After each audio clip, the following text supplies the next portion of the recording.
Suku Baduy, bahasa Baduinya disebut Urang Kanekes atau kadang sering disebut Baduy merupakan masyarakat adat dan subetnis dari suku Sunda di wilayah pedalaman Kabupaten Lebak, Provinsi Banten. Populasi mereka sekitar 26.000 orang, mereka merupakan salah satu kelompok masyarakat yang menutup diri mereka dari dunia luar. Selain itu mereka juga memiliki keyakinan tabu untuk didokumentasikan, khususnya penduduk wilayah Baduy dalam. Secara etnis Baduy termasuk dalam suku Sunda, mereka dianggap sebagai suku Sunda yang belum terpengaruh modernisasi, atau kelompok yang hampir sepenuhnya terasing dari dunia luar. Masyarakat Baduy menolak istilah wisata atau pariwisata untuk mendeskripsikan kampung-kampung mereka. Sejak 2007, untuk mendeskripsikan wilayah mereka serta untuk menjaga kesakralan wilayah tersebut, masyarakat Baduy memperkenalkan istilah Sabha Budaya Baduy, yang bermakna silaturahmi kebudayaan Baduy. Sebutan Baduy merupakan sebutan yang diberikan oleh penduduk luar kepada kelompok masyarakat tersebut, berawal dari sebutan para peneliti Belanda yang agaknya mempersamakan mereka dengan kelompok Arab Badawi yang merupakan masyarakat yang berpindah-pindah, nomaden. Kemungkinan lain adalah karena adanya Sungai Baduy dan Gunung Baduy yang ada di bagian utara dari wilayah tersebut. Mereka sendiri lebih suka menyebut diri sebagai Urang Kanekes atau Orang Kanekes, sesuai dengan nama wilayah mereka, atau sebutan yang mengacu kepada nama kampung mereka seperti Urang Cibeo. 3 desa utama Orang Kanekes dalam adalah Cikeusik, Cikertawana, dan Cibeo. Bahasa yang mereka gunakan adalah bahasa Sunda dialek Baduy. Untuk berkomunikasi dengan penduduk luar mereka lancar menggunakan bahasa Indonesia, walaupun mereka tidak mendapatkan pengetahuan tersebut dari sekolah. Orang Kanekes dalam tidak mengenal budaya tulis, sehingga adat istiadat, kepercayaan, agama, dan cerita nenek moyang hanya tersimpan di dalam tuturan lisan saja.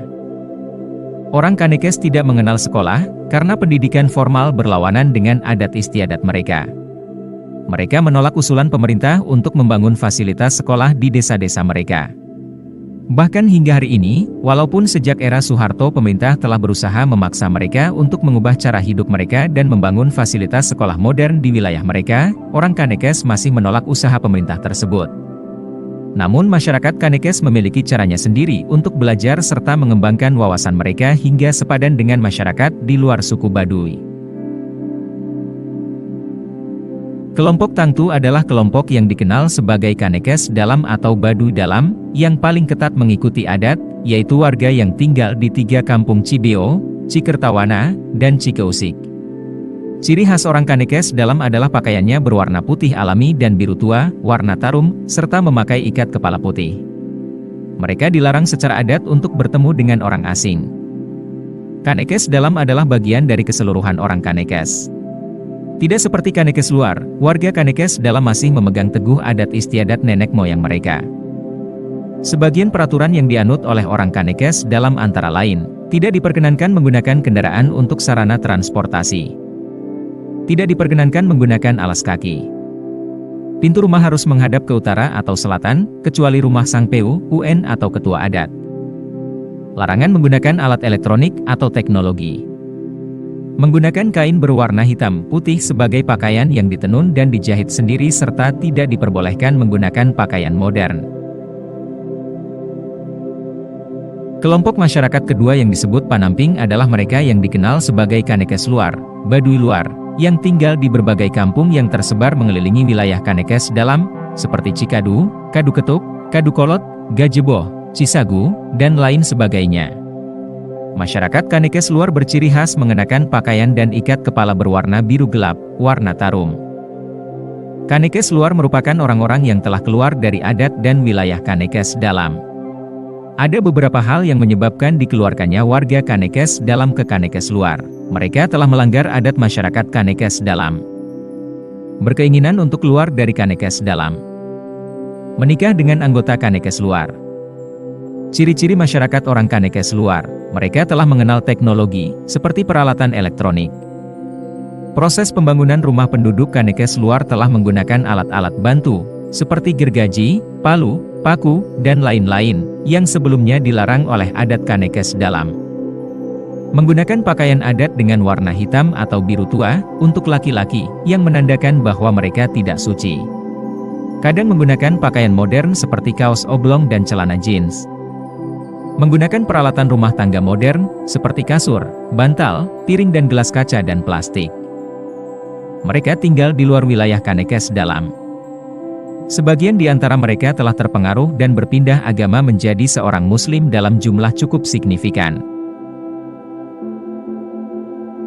Apabila Kanekes dalam dan Kanekes luar tinggal di wilayah Kanekes, maka Kanekes Dangka tinggal di luar wilayah Kanekes, dan pada saat ini tinggal 2 kampung yang tersisa, yaitu Padawaras, Cibengkung, dan Sirahdayu, Cihandam.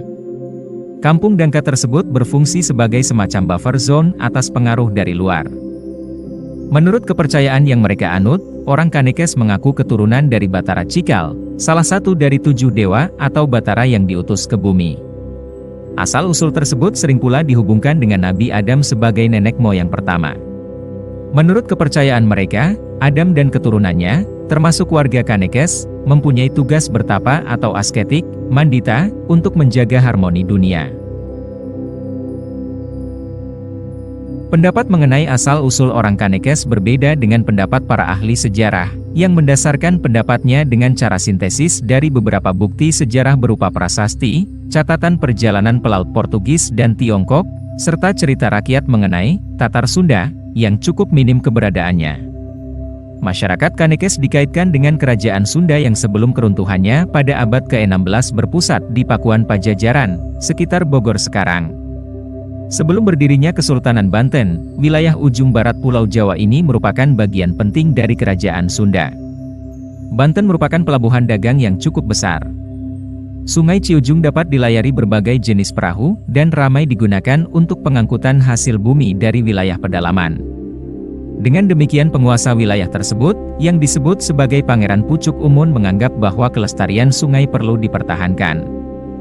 Untuk itu diperintahkanlah sepasukan tentara kerajaan yang sangat terlatih untuk menjaga dan mengelola kawasan berhutan lebat dan berbukit di wilayah Gunung Kendeng tersebut. Keberadaan pasukan dengan tugasnya yang khusus tersebut tampaknya menjadi cikal bakal masyarakat Kanekes yang sampai sekarang masih mendiami wilayah hulu Sungai Ciujung di Gunung Kendeng tersebut. Perbedaan pendapat tersebut membawa kepada dugaan bahwa pada masa yang lalu, identitas dan kesejarahan mereka sengaja ditutup, yang mungkin adalah untuk melindungi komunitas Kanekes sendiri dari serangan musuh-musuh Pajajaran. Van Triet, seorang dokter yang pernah melakukan riset kesehatan pada tahun 1928, menyangkal teori tersebut. Menurut dia, orang Kanekes adalah penduduk asli daerah tersebut yang mempunyai daya tolak kuat terhadap pengaruh luar. Orang Kanekes sendiri pun menolak jika dikatakan bahwa mereka berasal dari orang-orang pelarian dari Pajajaran, ibu kota kerajaan Sunda. Menurut Danasasmita dan Jati Sunda, orang Baduy merupakan penduduk setempat yang dijadikan mandala secara resmi oleh raja, karena penduduknya berkewajiban memelihara kabuyutan, tempat pemujaan leluhur atau nenek moyang, bukan agama Hindu atau Buddha. Kabuyutan di daerah ini dikenal dengan Kabuyutan Jati Sunda atau Sunda Asli, atau Sunda Wiwitan. Wiwitan artinya asli, asal, pokok, jati. Oleh karena itulah agama asli mereka pun diberi nama Sunda Wiwitan. Kepercayaan masyarakat Kanekes yang disebut sebagai ajaran Sunda Wiwitan, ajaran leluhur turun-temurun yang berakar pada penghormatan kepada karuhun atau arwah leluhur dan pemujaan kepada roh kekuatan alam, animisme. Meskipun sebagian besar aspek ajaran ini adalah asli tradisi turun-temurun, pada perkembangan selanjutnya ajaran leluhur ini juga sedikit dipengaruhi oleh beberapa aspek ajaran Hindu, Buddha, dan di kemudian dari ajaran Islam. Bentuk penghormatan kepada roh kekuatan alam ini diwujudkan melalui sikap menjaga dan melestarikan alam, yaitu merawat alam sekitar, gunung, bukit, lembah, hutan, kebun, mata air, sungai, dan segala ekosistem di dalamnya, serta memberikan penghargaan setinggi-tingginya kepada alam, dengan cara merawat dan menjaga hutan larangan sebagai bagian dalam upaya menjaga keseimbangan alam semesta. Inti kepercayaan tersebut ditunjukkan dengan adanya pikukuh atau ketentuan adat mutlak yang dianut dalam kehidupan sehari-hari orang Kanekes. Isi terpenting dari Pikukuh Kanekes tersebut adalah konsep tanpa perubahan apapun atau perubahan sesedikit mungkin. Lojor he untuk beunang dipotong, pendek he untuk beunang disambung, yang artinya panjang tidak bisa atau tidak boleh dipotong, pendek tidak bisa atau tidak boleh disambung. Tabu tersebut dalam kehidupan sehari-hari diinterpretasikan secara harafiah. Di bidang pertanian, bentuk pikukuh tersebut adalah dengan tidak mengubah kontur lahan bagi ladang, sehingga cara berladangnya sangat sederhana, tidak mengolah lahan dengan bajak, tidak membuat teras sering, hanya menanam dengan tugal, yaitu sepotong bambu yang diruncingkan. Pada pembangunan rumah juga kontur permukaan tanah dibiarkan apa adanya, sehingga tiang penyangga rumah Kanekes seringkali tidak sama panjang. Perkataan dan tindakan mereka pun jujur, polos, tanpa basa-basi, bahkan dalam berdagang mereka tidak melakukan tawar-menawar. Objek kepercayaan terpenting bagi masyarakat Kanekes adalah Arca Domas, yang lokasinya dirahasiakan dan dianggap paling sakral. Orang Kanekes mengunjungi lokasi tersebut untuk melakukan pemujaan setahun sekali pada bulan kelima, yang pada tahun 2003 bertepatan dengan bulan Juli. Hanya PUN atau ketua adat tertinggi dan beberapa anggota masyarakat terpilih saja yang mengikuti rombongan pemujaan tersebut. Di kompleks Arca Domas tersebut terdapat batu lumpang yang menyimpan air hujan. Apabila pada saat pemujaan ditemukan batu lumpang tersebut ada dalam keadaan penuh air yang jernih, maka bagi masyarakat Kanekes itu merupakan pertanda bahwa hujan pada tahun tersebut akan banyak turun, dan panen akan berhasil baik. Sebaliknya, apabila batu lumpang kering atau berair keruh, maka merupakan pertanda kegagalan panen.